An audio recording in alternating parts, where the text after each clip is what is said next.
As an investor coach and estate planning attorney, I see all the time how after a person's passing, preparing for the funeral, the cremation, whatever is going to happen, is often one of the most painful and challenging time for the family, right? Just from the get-go, if there's nothing written down, if the person who passed away didn't put their, end of life wishes, are they getting cremated? Are they going to have a burial? Where is it? Is it going to be at the church? Is it going to be at a funeral home? Where's it going to be? And grief just can be very overwhelming for most people.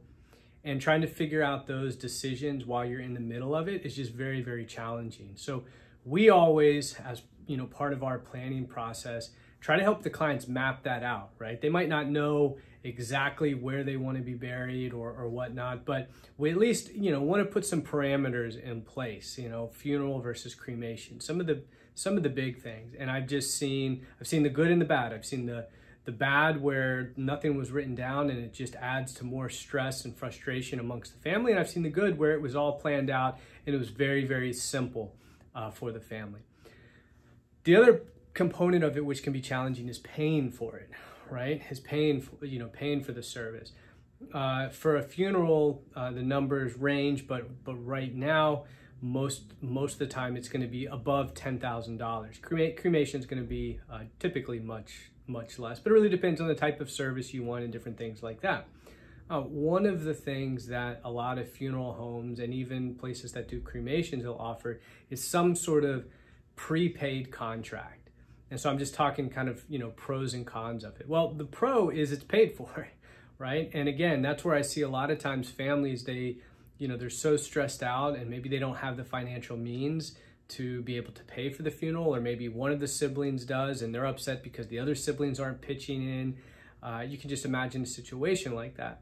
So it's often nice when the family has thought about that in advance and they've prepared for the planning. A lot of times maybe if they have enough money, they're gonna, in their trust, in their will, they're gonna set aside money that's gonna be used for the funeral, for the burial, for the cremation service. But a lot of funeral homes also offer what are called pre-planning contracts, funeral contracts. And, again, the benefit is they're paid. Some downsides to it, though, could be, number one, they're not often changeable, or they're very strict on the language. And that can have a lot of different effects. Let's say that you purchase the contract through one of the funeral homes where you live in Florida, but now later you move to New York. Well, you may not know, or your children or your beneficiaries, your heirs might not know that contract's only valid at that funeral home in Florida, or maybe that funeral home in Florida only has certain arrangements with other funeral homes, and the one that you chose in New York, it doesn't have that reciprocity.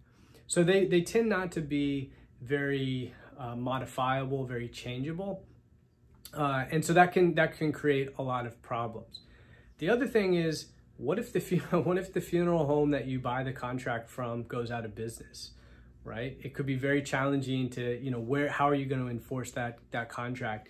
Where are you going to get that money from? So that's just, again, something that you want to pay attention to.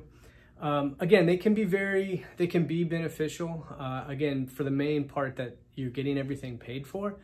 But in our experience, I've just seen enough of them where they're maybe not the best investment.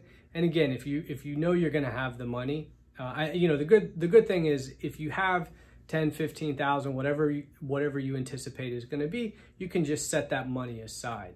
If you don't think you're going to have that money, and some of these prepaid contracts will let you put a couple $100 a month or whatever till it's paid in full, maybe that might be your best option. But my suggestion would be just make sure you really understand the contract. Ask those main things. Hey, what happens if you go out of business? What happens if I move? Where can I, does that come into effect? If I maybe if I'm traveling and I die in one place, but I want to be buried in another place, how does that come into play? So it's just something, some questions you want to ask about there. It's not, I wouldn't say it's a yes or it's a no. It's just something to think about, a possible option. I would say definitively though, you do want to have some sort of planning in place, right? You do want to have some funeral home, cremation, burial plan in place. And ideally set aside some money so it's a little less stressful for your family.